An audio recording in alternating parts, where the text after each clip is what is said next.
Good morning. Today we're going to continue this topic of Solomon really grabbing hold of his leadership role as king. So our reading is 1 Kings 2:26 through 35. So pause me and read 1 Kings 2:26 through 35, and I'll be here when you get back.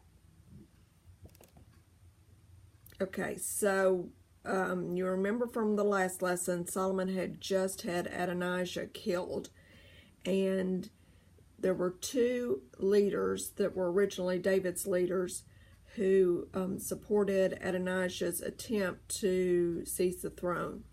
And the first one was Abiathar, and he was the priest, one of two high priests that served David, and he he's probably a pretty old man by now. In 1 Samuel 22, he is the only priest to have survived the massacre at Nob, and that's when Saul actually had all the priests killed. So he actually escaped. His dad died there, and so he left Saul's camp and became a loyal servant to David. But he, later in life, helped Adonijah try to grab the throne. So David had said, you need to get rid of this guy. Solomon, at this point, calls him in, but he doesn't promise not to kill him, but he sends him away. He says he doesn't deserve to die because he carried the ark and he did serve David through some hardship. However, he removed him from his priesthood and he sent him out to the country to live the rest of his life, supposedly. So that ends Eli's line of priests. Now that goes back to 1 Samuel 2:27 through 35. So Eli was the priest who raised Samuel. He wasn't Samuel's dad, but he raised Samuel, and Samuel was the prophet for David. And Eli was of the line of Aaron's son Ahiamar. And so after 80 years after God's promise to Eli, Eli had these two sons that were really wicked, and he said, because of that, your line will not last. Your line of priests will not last. So Solomon takes him out, fulfilling God's promise 80 years ago. Lesson: God's promises, they happen.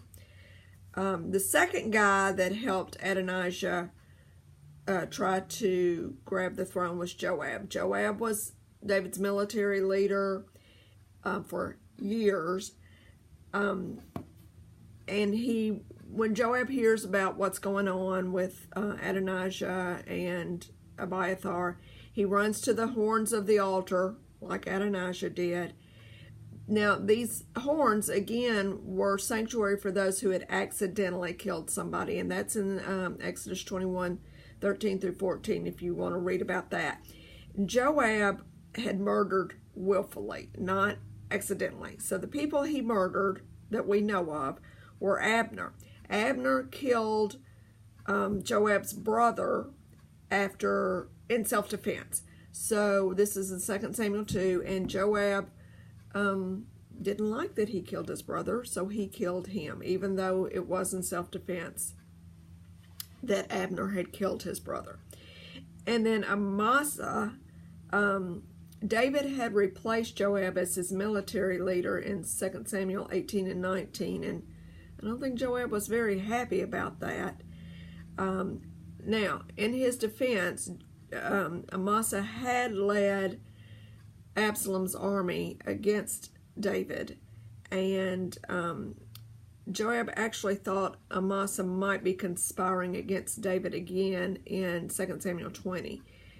But it was still a willful murder. And then there's Uriah, and that's the whole Bathsheba thing. He pulled the troops back so that Uriah was killed. So there's three that we know of he willfully murdered. And So Solomon tells Benaiah, his one of his great soldiers, to go kill Joab. And Benjamin says to Joab, come out. Joab says, no. And Benjamin goes back to Solomon and said, not Benjamin, Benaiah says he won't come out. So he's just making sure that everybody thinks this is a willful murder, not a sanctuary murder. So Solomon says, kill him anyway. So Benaiah kills him, and Joab is buried without the ceremony due a soldier, much less the ceremony due the commander, the great commander he was. And then verse 35, Benaiah is put over the army, and Zadok is appointed the sole high priest, which is kind of Solomon taking a little bit too much authority in his own hands, because the high priest is a hereditary position.